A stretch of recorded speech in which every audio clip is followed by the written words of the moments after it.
Hey there, my name is Oisin Lunny and welcome to episode 4 of season 4 of Audio Talks presented to you by Harman. And in this episode, we're going to explore technology powering elevated music experiences and how new and innovative tech can elevate our listening experiences and take them to a new level. Now, I'm thrilled to welcome two people who really do live and breathe in the overlap between great tech, great sound and great music. Kelly Snook is the founder of Kepler Concordia, co-founder and director of Mi.Mu Gloves, owner and producer at the It's Not Rocket Science Studios, recording studios in Portland, and a former NASA researcher. Welcome, Kelly. Thank you. It's such a pleasure to be here. And Sean Barton is the senior global product line manager for home audio at Harman. Welcome, Sean. Hey, thank you so much for having me. Okay, I've got a couple of questions to get things going. I'm going to ask them to both of you, starting with yourself, Kelly. Talk to us a bit about the link between great music, great sound, and great technology. And what does that all mean to you? You know, for me, I think music experiences are all about immersion. And any kind of experience is enhanced the more immersive it is. And I think that's where technology is really excelling these days. I think the ability to get very, very high quality audio reproduction with respect to recordings and then playback, multi-channel audio, and also new advances in the seamless melding of audio and video in a way, and especially VR and AR, when all of those things can come together and make an experience that is truly, truly immersive and truly lets you kind of disappear into and become part of the music. Yeah. I think that's when it gets the most powerful and the most moving. And I think that this is where technologies are really coming into play now and giving us that power of immersion. Absolutely. And funny you should mention the word kind of immersion and, you know, the invisibility of the technology at its best. But I actually had a chat with Dave Rogers from Harman during the week at a conference. And we were talking about this thing that technology is at its best when it's actually sort of, you don't even know it's there. It's just delivering this amazing immersive experience.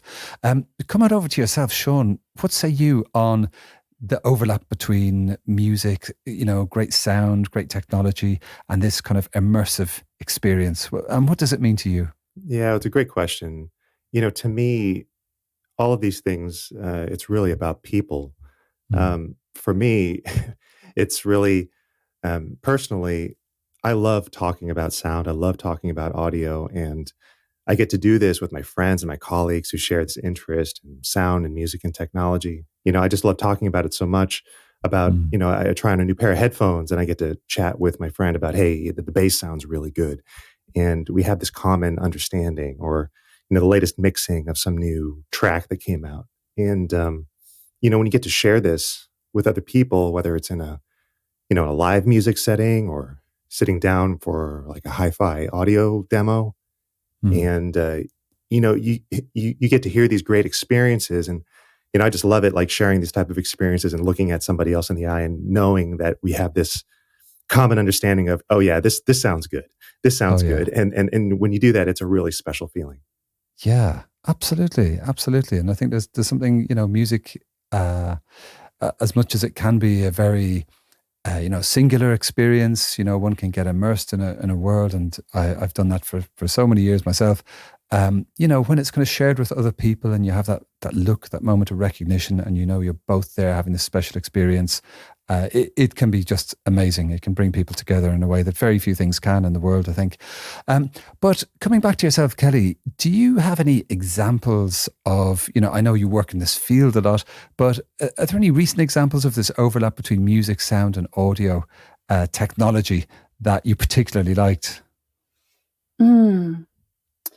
Well, for the last few months of the year, I've just been in a kind of old-fashioned stereo mix engineering experience, just trying to mix a record that I've been working on. And even just in the world of stereo audio, there's still so much to explore in terms of using new technologies to create a feeling And Mm. in fact, I work a lot with devotional music, and devotional Mm. music is a little bit like film scoring, but with a little added extra dimension that you're trying to create a reverence or a feeling of connection with whatever you think to be divine, or that very primal experience of being human, and Yeah. taking words and then really trying to elevate those words with technology. That's a very it's kind of like a special challenge.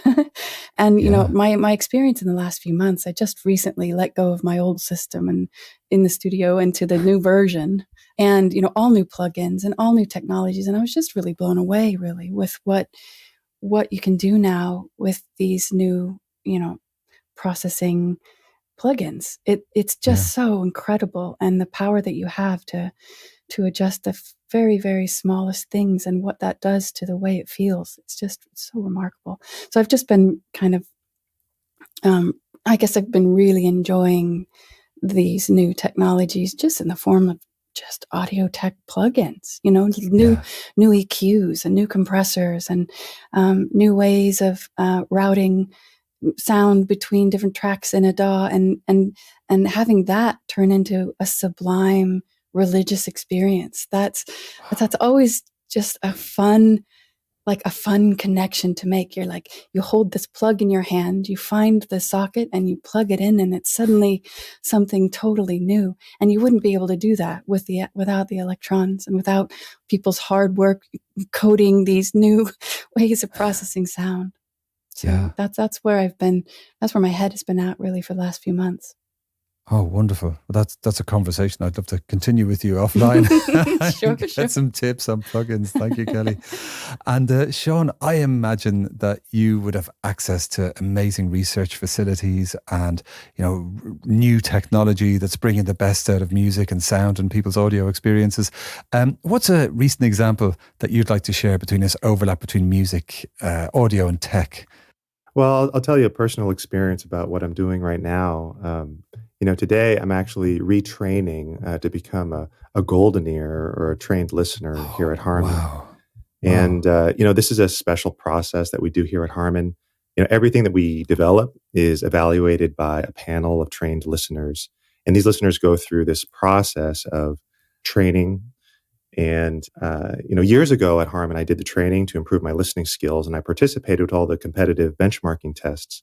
But lately, I haven't maintained my record, I suppose. I still think my ears are pretty good, but right now I'm going back into this training course where I'm, helping fine tune my ability to tell the differences in bass level and what frequencies are being distorted or cut or added. It's fun. And at the moment, I'm in a class of about 10 other people, and we're all sharing our experiences and learning together. For me, relearning it, but I get to share my experience with critical listening and for people who've never done this before. And for them to really get into audio for the first time and really understand, oh, this is what it sounds like when you add 3 dB to 6K. It's like, it's pretty fun. And that awareness, you can see that awareness starts to build. And I just love it. Um, and yeah, so I'm looking forward to passing the test and getting my little certificate and participating in some of the upcoming listening tests here in our office. That sounds super fun. Can a non-Harman person take this test? Well, you can certainly use the training software. It's free. If you look online, I can send you the link later. But our lead audio researcher, Sean Olive, he came up with this audio training software that is really easy to use, and you can import your own tracks, and it'll just run the filters, and you choose between A and B, and it's like a blind test within the software, and you hear a change, and you pick out what you think the change happened, and yeah, it's totally free and available. So it's I love that. I'm going to totally check that out. Yeah, I think you'd enjoy it. Fantastic. I'm getting goosebumps here. This is listening to the conversation. And actually, Sean, I was going to say you'll be joining your namesake, the good Dr. Sean Olive, in that kind of Golden Ear Club, which I think is just fantastic. We've had him on the podcast a couple of times. He's a absolutely phenomenally interesting person, and his work in the field of consumer audio and professional audio is just amazing. But Kelly, coming over to yourself now, you mentioned earlier about plugging in kind of these new capabilities and elevating, music to a religious experience, and kind of part of your journey recently has been to understand how this can actually happen. You mentioned kind of new plugins and DAWs and that kind of thing. How do you think that new and innovative technology can actually elevate our listening experience? I think whether you're like a music professional or really, really experienced like Sean with his golden ears, or whether you're just a regular person that likes to listen to music, I think there's something in a well-produced, well-recorded, well-engineered piece of audio that gets the recording part of it, and as you said earlier, it gets the technology out of the way and allows the listener to just connect with the intentions of the music itself. And I think the more we can disappear the technology, in fact, the better the technology needs to be in order for that to happen.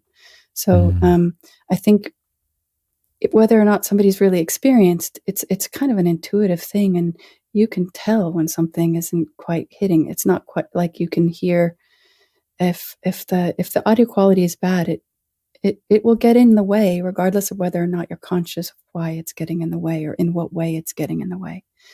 So for me, I think it's about always being, as a producer, I guess, anyway, or as a mix engineer, being really connected with the intention of what it is I'm trying to get out of the way of, and then use the technologies in a way that everything can be out of the way of that. That's what I try and keep at the top of my mind. So I think that the level of technology now is such that it's totally possible, even for the most inexperienced person, to get hold of these tools and employ them to be able to implement their own ideas. And, it just wasn't possible to do this 20 years ago, 30 years ago. But the computing power and the technology, even on a phone, honestly, like not to mention a laptop or, the computing power in a phone is more than was on the entire Apollo mission. And we went to the moon with that. So I think, I think in the end, it's kind of all coming down to computing power, but then also the infinite creativity of all the people working in the fields of audio technology to help everyone get out of their own way and connect to their intention. Yeah, nicely said. Nicely said. And you mentioned the Apollo moon landing there. And when it's a wonderful segue, thank you. When our listeners tune into this, we'll actually be in the midst of the International Space Week. And Kelly, you spent 2 decades as a NASA research scientist with a focus on Mars and the moon before turning your attention to music full time. I'm fascinated to know a bit about your experiences there. What exactly were you doing, and what role does audio really play in space? Those were two very different questions. As when I was at NASA, I was actually producing music, but not at NASA or for NASA. And so I was there for more than probably 2/3 of my time before I started to think really seriously about how to bring audio and music together with science. Because for the longest time, I thought of these things as separate things the way we do in our society. I don't think that way now, but while I was at NASA, I was immersed in kind of two areas. One, in just plain planetary science. My PhD thesis was on the dust in the atmosphere of Mars, and I wrote a big computer program to figure out the optical properties of that dust. So very, very, very niche. But then for most of my time at NASA, I was working at the intersection of human exploration and science. So thinking about what do we need to learn about the moon and Mars before we send humans there specifically. And then once the humans are there, what are they going to do scientifically? So really thinking about research, about learning about the history of our solar system and our own evolution and all the big outstanding questions in planetary science and indeed in science as a whole, and how do those overlap with human exploration? And so I did a lot of work in the field of analog research, which means going to places on Earth that are like another planet. So really extreme environments on this planet, places in the northern Canadian Arctic, in the Chilean desert, the bottom of the ocean, and trying to understand how the limitations of these hostile environments change the way we do science there. And so none of this really had to do with audio, although one of these missions I went on was for a film called Aliens of the Deep with James Cameron. And I did actually think a lot about audio in that simulation. We were out at sea for 2 months and exploring the deep sea hydrothermal vents. So I did a lot of recording of very, very cool underwater sounds. And I thought about audio, but I didn't really come up with anything, like specific or groundbreaking in that. But I just thought that was kind of the beginning of my thought process of, okay, what does audio have to do with science? And that was when I got invited to give a talk in Japan on the role of planetary science and space science and astrophysics on our collective understanding of ourselves and who we are as humanity. And that got me thinking in the really biggest picture about space science and about our own humanity and our understanding of ourselves. And that was when I ran into the work of Johannes Kepler. And I knew about Kepler's work as from having an aerospace engineering PhD. He discovered the laws of planetary motion. But what I didn't really clock until this moment was that Kepler used music and harmony and principles of musical harmony to make those scientific discoveries and to launch science as we know it, modern astronomy as we know it. This was so exciting to me. And I thought, why are we not using music this way now? Why don't we use music as a tool for investigating reality? And, that just being invited to give that talk and re-encountering this idea, that was what started the whole pathway towards Kepler Concordia in this dream of returning to medieval times when music was a science. It was one of the 4 sciences. Music was part of the quadrivium. You had arithmetic, geometry, astronomy, and music. And those were the 4 sciences, essentially. Music wasn't an art. Music wasn't entertainment. Music certainly wasn't for advertising. Music was for investigating the realities. And I think that's what's brought me to where I am today is this idea of music as a tool for exploring everything about our reality, including our physical reality. Amazing. This is just fantastic. I love this. Now, together with a previous podcast guest, the very wonderful Imogen Heap, you developed the Mi.Mu Gloves. Could you tell us a bit about what they are and what makes them so special? Yeah, so when I left NASA to go work with Imogen, and she had a dream of being able to be free on stage and be liberated from her technology in just exactly the way we've been speaking about today. Just, she wanted a technology that could disappear and that would leave her free to run around the stage as she does, doing brilliant things and recording her string players and recording her own self playing the drums and the mbira and then looping all of that and starting and stopping loops and turning things up and down and applying filters. And she didn't want to have to be tied to her computer to do that. And so the original dream was to, work for her to create for herself something that would allow her that freedom. And in doing that, we realized that lots of people want this freedom. They want to be able to interact with their technology, with their gesture.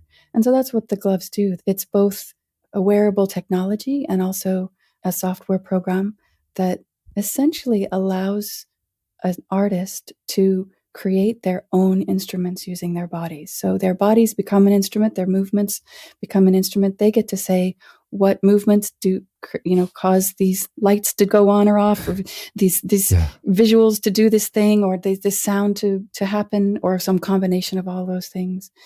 And, they're really just a magic tool for literally embodying your music and your visuals and being inside it. When Imogen wrote her first song with the gloves, she called it Me the Machine, because she literally felt like she was the music. And and that was really what we were after, this interactivity with the digital world that is so intuitive and so visceral that you literally feel like you are the sound. And it's so exciting to have actually achieved that, and to be able to, offer that to other people. So last few years, what we've been doing is just making these gloves available to people, and figuring out how to do that is another whole thing entirely. Working with Imogen to make them do what she wants to do was already hard enough, but to make them a general tool so that anybody can do anything they want with them is that's been the challenge. And speaking of which, what kind of people are using the Mi.Mu gloves that our listeners should know about or might know about already? Yeah, there's so many. We have, I don't know the exact number, but somewhere around 150 people using the gloves now. Wow. There's, of course, Imogen herself. Ariana Grande was one of the early pioneers, really, of using them on stage. That was really, really, really exciting to watch, with an experimental technology, for someone to have the courage and the enthusiasm to go out in front of literally tens or hundreds of thousands of people with this technology that really wasn't necessarily ready for prime time. That was really, really exciting. So you can see what Ariana did with them. That was really early on. And since then, we have another Mi.Mu team member called Chagall, like the painter. She has been working with bringing all the different elements that I mentioned, using choreography and working with lights, and working with a full body suit, not just gloves, but like a full motion capture. She's worked with VR and visuals and set pieces that she controls with her gloves. Super exciting to watch. You can look up her work. We have another artist who developed cerebral palsy. He is an amazing guitar player, and at some point just stopped being able to play the guitar. His name is Chris Halpin. And so he was one of our early glovers, and now he's been working with the gloves for several years. He started by taking his guitar way of thinking and, adapting it to the gloves, and then started to realize the power of, really, the unlimited power of the gloves, and has developed a whole new way of interacting with music. It's just so exciting to watch. He's really, really great. So I definitely recommend checking him out. So there's another woman named Mary Liz Bender who wants to take the gloves to space. And so she's been working on getting onto a space mission so she can take her gloves into space. She really believes in the power of the gloves to work in microgravity and to have these tools while being out in orbit. So that's pretty exciting. And I actually think she's going to do it as well. So that's pretty exciting. Yeah. My goodness. I use the phrase watch this space quite frequently, but in this case, it's literally watch this space. Yeah. Amazing. And tell us a bit about what you're currently working on and what's coming up next. You mentioned a lot of recording, production, mix engineering, all that kind of thing. What's coming up? Yeah, well, I've just finished this a record with Luke Slott, an artist that I work with, and wonderful. Beautiful devotional album that we, in fact, just finished today. So I'm feeling pretty celebratory in that regard. It was a tough one, this one, and we've been working on it most of this year. So it felt really good to finish that. And now I think I'm going to turn my attention back towards Concordia. This is the project that I was just mentioning, really an immersive musical instrument for playing the universe, playing data.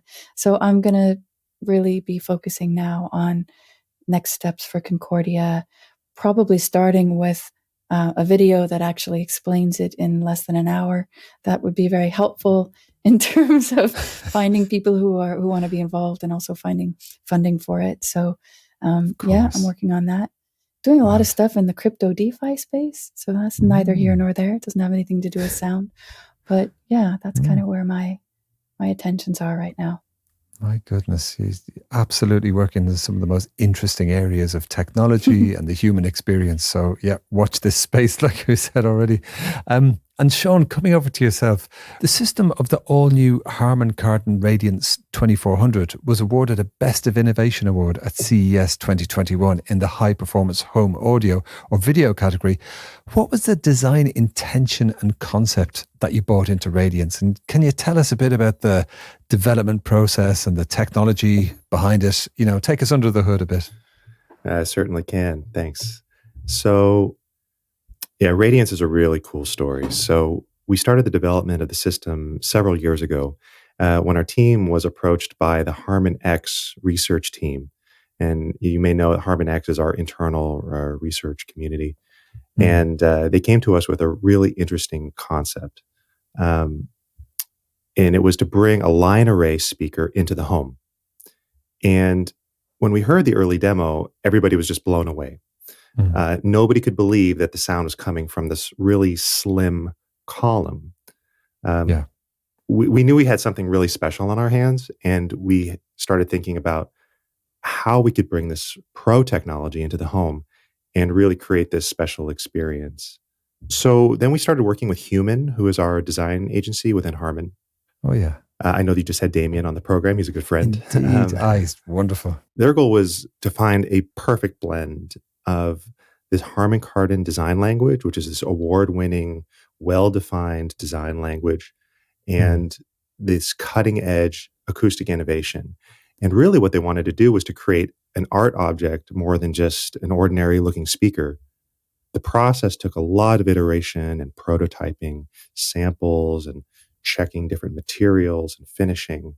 And the final result is this elegant speaker that resembles this form of a champagne glass. Nice. You know, the main body is crafted from high quality steel material. It's got this dark graphite metallic finishing and diamond cut detail. It's just gorgeous. But the slimness, the slim form factor is really achieved by this smart engineering and balancing the components, particularly the 24 transducer array that's placed in the column, along with the electronics and the amplifiers and the heat sinks and all the components that are situated in the base that really help to stabilize it and make sure that the tower is well situated and balanced. Yeah. And during the whole development cycle, the team was totally focused on quality and bringing the product to life to meet these expectations of what we wanted to achieve. I'll be honest, it was a very challenging project, but it was a lot of fun because we knew we were building something just so cool. The typical line arrays from big concerts, they just bring this like studio quality sound into a live venue. So, what kind of magic did you have to do to bring the power of these massive speaker setups into that small and sleek speaker? Well, I'll have to say that the magic was actually a lot of hardworking people throughout the entire process. Starting with the Harman X team, they had the expertise in the CBT line array, and then working with our design center to ensure that this audio package is just really correctly balanced with the design. We wanted to bring this live sound experience into the product. And this whole team of acoustic engineers, electrical engineers, mechanical engineers really contributed to this. Throughout the entire development process, there was hours and hours of listening. And as mentioning earlier, we have these trained listeners that evaluate the product and ensure that it sounds realistic and compelling in the home. And, we knew the product didn't just have to look amazing, but it had to sound great and really let customers fall in love with it. Nice. And you mentioned CBT a few times. Is that constant beam width technology? Would that be right? Yes, it is. Talk to us a bit about how the CBT technology actually kind of, gets this reduction of the cabinet size. It's just like, to me, it just sounds like space age magic. It's like something from Star Trek. Can you explain in layman's terms how this technology actually works? Yeah, sure. Okay, so the name of the game in audio, so particularly at low and mid frequencies, is how much air you can move, right? So ordinarily, this might mean using a large mid-range or a woofer to get enough displacement or just move the air to fill an entire living room with the sound. Right. The problem is that mid-range drivers are typically wider or deep, and they require a bulky cabinet. Yeah. But the CBT array uses 24 small drivers in a slim line. And this combined area of the cones and how far they move is the same as the mid-range. So at the same time, the width and the depth of the individual driver is quite small. So this is the key to getting such a lush and full sound from such a slim and elegant form factor. That's wild. Okay, so it's lots of very much smaller speakers, but they're all kind of nicely balanced. And I guess there's a bunch of interesting technology there in terms of how everything's configured and designed and manufactured. But aside from the constant beam width technology that you just described there, is there any other innovative tech that's gone into those speakers to really elevate the listening experience? Well, since the system is really designed for the future, it's fully compatible with Wi-Fi music streaming and HD. So the product works with Chromecast built in and AirPlay, so you can stream music with an app or with voice assistant speakers. And the sound is great for both music and for movies. The whole system is controlled by what we call a digital hub. It's a media controller that connects to your TV with HDMI. And this hub connects wirelessly to the two towers and the subwoofer. So we knew we had to make the system completely wireless. In traditional hi-fi home theater audio or two-channel audio, you imagine these big, bulky speakers with an AVR and long cables throughout the room. And we knew that with this form factor, we had to do something different. Yeah. And on the hub, we have this beautiful LCD touchscreen that you can use to navigate the system and view album artwork and from the streaming audio and really control anything you want, the audio settings, and really customize it to the way you want it to be. Indeed. And, as you mentioned there, this is kind of bringing together expertise from the professional side of the business, from those line arrays and all that heritage. But you're bringing it into people's homes in this very much miniaturized form. It sounds like a lot of work. It sounds like a lot of collaboration. Was there anything in particular that helped the teams from professional and consumer audio to collaborate, or any methodology that you use to actually bring this all to life? Because it's a massive project. From the early side, the proof of concept worked, and we had this breathtaking experience. But the question was how we were going to produce this, how we're going to make it into a real thing. We knew that we had to have a very tight collaboration with the teams that were working on the product. So, regular conversations, just meetings, testing, flying samples back and forth between offices, sharing measurements and data in real time, listening tests, and all of these things together really improved the product and the development process. And Sean, talk to us a bit about how the CBT tech actually works. What's happening? So before we talk about CBT and Radiance, let's just talk about what exactly is beamforming. And so audio beamforming is this acoustic method to control the sound dispersion in specific directions around an area.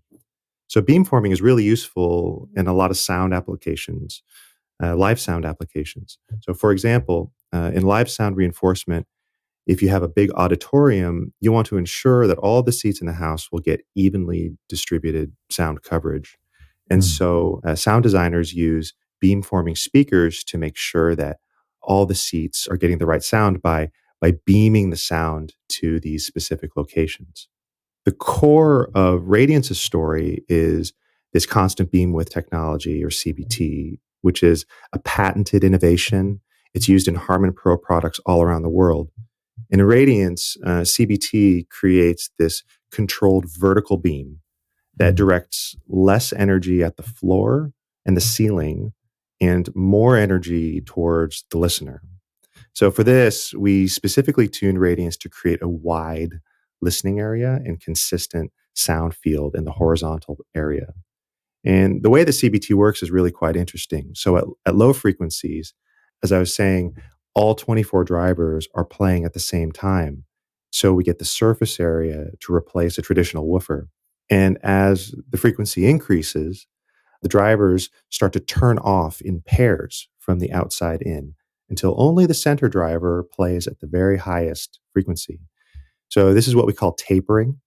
And this tapered array creates this consistent sound pattern that works really well over a wide range of frequencies. What it means is that you get clean and clear sound that's great in any living room. And the benefit is that you actually get a wider sweet spot and improved imaging when you're listening to music or movies. Wow, some serious science going on there. That's absolutely fascinating. Thank you, I had Sean. help. Fantastic. Not everybody here is a PhD in astrophysics, you know. And this kind of mind-blowing thing of miniaturizing the speaker design, do you think we can expect this kind of tech in future products? And is there a limit on miniaturizing speaker design? So, it's clear that with CBT, what we've done with Radiance is an absolute milestone in the world of consumer audio. This is the first time we've introduced this type of technology into the home. And I think we all know that it's a really major leap forward in innovation. Yeah, the technology is certainly scalable, but, we don't want to give all of our secrets away. We'll just see what the future holds. Okay, I'll say it again. Watch this space. I'm expecting very miniaturized great things from the labs there at Harman. So coming back over to yourself, Kelly, you've really taken us through an amazing journey of discovery in terms of the relationship between, space and the planets and music and technology. Where do you think the future is going in terms of audio technology? Well, I, of course, hope that the future of music itself is going into the past. But Nice. in terms of technology, I hope that the technology moves in a way that allows us to go back into that past where we are able to use music for exploring our realities, both our physical realities and our spiritual realities. I think music is uniquely situated to do that. And if the technologies can enable us to get inside a data set and convert that data into sound in a way that helps us understand the information, how, using sound to encode information and deliver it in a way that triggers our imaginations and our analytical and emotional sensibilities as humans. That's where I hope technology is going. So really, really fast audio processing that can turn huge amounts of numbers into sounds that make sense to our brains and our hearts, and allow us to experience the awe of nature through numbers that are represented as sound. And I think if we're successful in that and the technologies are good enough, then what we will really be doing is connecting people together. As Sean said, it is really about humans and about the human experience. And I think one human experience that's the most sought after is a feeling of belonging and a feeling of oneness. And really, not to be too cheesy, and I really mean this really seriously, a feeling of love for each other. Yeah. And I think if technology can enable love, then that's the holy grail, literally the holy grail. Music technology that can enable a sense of oneness. It would be better than drugs. It probably would be better even than a lot of other things that we think are really good. And I think actually we've probably all experienced at one time or another in music, that feeling either you're at a concert or you're lying on the floor and your speakers are pumped to the highest and you're feeling the vibrations and you're something that it just does something to you. And, and if that can be done in a way that connects people together in that experience, I hope that's the future. Gandhi said we need to be the change we wish to see in the world. So that's what I'm working towards, is music technology that brings us together. Fascinating. Oh my goodness. Right. I think we should have a talk about that in the future. That is absolutely mind-blowing. Thank you. And coming over to yourself, Sean, you've obviously given away a lot about the amazing new technology that you've been using. You can't give away too much, obviously, because it's the stuff that's coming up. But, in more general terms, where do you think the future's going in terms of audio technology? Well, I think that today there's a lot of discussion around spatial audio and 3D music. We've seen Dolby Atmos and 3D audio applied to movies for years now, and now we're just starting to see music that is either being mixed or remixed in some of these 3D surround formats. We're also seeing other recording companies recording in their own proprietary 3D surround sound algorithms. I'm really interested to see this because this just affects the entire content pipeline, all the way from the artist through the mixing to the reproduction in the home. And I think it really challenges artists to make some really interesting choices in how they do their mixing. Right now, we're starting to see 3D surround sound really in headphones. Yeah. And I think that this can really be compelling because of how the virtualization is done over headphones and 2 channels. But as this is introduced more into the home, you have a variety of different playback systems and environments. And, no 2 rooms are alike. So how do you faithfully reproduce what the artist intended in this multi-dimensional surround mix into the home? I think that this is a challenge for everybody in the entire music, audio industry. It's going to be a joy for customers and people because they get to rediscover some of their favorite artists in these new mixes. And I'm looking forward to hearing what's next. Thank you. That's some amazing future potential there you've just outlined, Sean. And I have one more question for both of you. It's a very important question. It's a question we ask all of our VIP guests here on the Audio Talks podcast. And that question is, would you please choose a track for our VIP Audio Talks title playlist? And we're going to start with yourself, Kelly. I think I will choose a project of mine and my ex-husband, Kaylee Lore. We have a little side project that we sort of sometimes dip into, and then it generally goes dormant for long periods of time, wherein he writes the music, does the music production, and I choose some particularly inspiring words from Johannes Kepler and set them to music. So this is actually my favorite project that I have ever worked on. We only have 2 songs so far. So I think that the song that I will choose is called Third Nature. And it is an excerpt from a letter that Kepler wrote about Cicero, the philosopher, and about mathematics. And he says, if God fulfills my wishes, my mathematics will always be ready to offer delight and give relief from sorrow. Which I think is just the most beautiful idea about math. Absolutely. And so, yeah, we set that to music. The name of our project is the Imperial Mathematicians. And so the link that I'll give you is the imperialmathematicians.bandcamp.com. Oh, fantastic. My goodness, I'm looking forward to that. Thank you, Kelly. What a backstory. Oh, amazing. And Sean, coming over to yourself, what track would you like to add to our VIP Audio Talks title playlist? Well, I'm definitely going to listen to Kelly's track. That sounds totally cool. Oh, yeah. I recommend a track. It's a new song called Living Proof by a band called The War on Drugs. I just returned from a long hiking and camping trip through the mountains in Sichuan, because I live here in China. Amazing. And I had this song and other songs from the artist on repeat. The song is a real slow burn. It's really easy to get lost in. It's beautiful arrangement with pianos and guitars. And I'm really looking forward to the upcoming album. Fantastic choices, both of you there. Brilliant. And my own contribution to this episode's playlist is Sonne, Mond und Sterne by the Starseeds, which is this kind of blissed out signals from outer space made by 2 hip young people from Germany back in the 90s. And their album Parallel Life, I think, is one of the lost classics. It's absolutely beautiful, and it's all around this, the big questions about human life and space and the universe. And so it just resonates at the moment. Wow, well, there you have it. I mean, I really couldn't have asked for 2 more qualified or more fascinating guests to talk about technology powering elevated music experiences. It's all there, and there's so much more I want to know about this whole area based on our conversation. So thank you so much for joining us on Audio Talks, presented by Harman. Kelly Snook.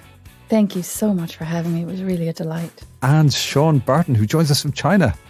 Thank you so much. I had a great time. Listeners, don't forget to subscribe, comment, review, and share with your friends and family. We'll be back soon for some more fascinating Audio Talks. See you next time.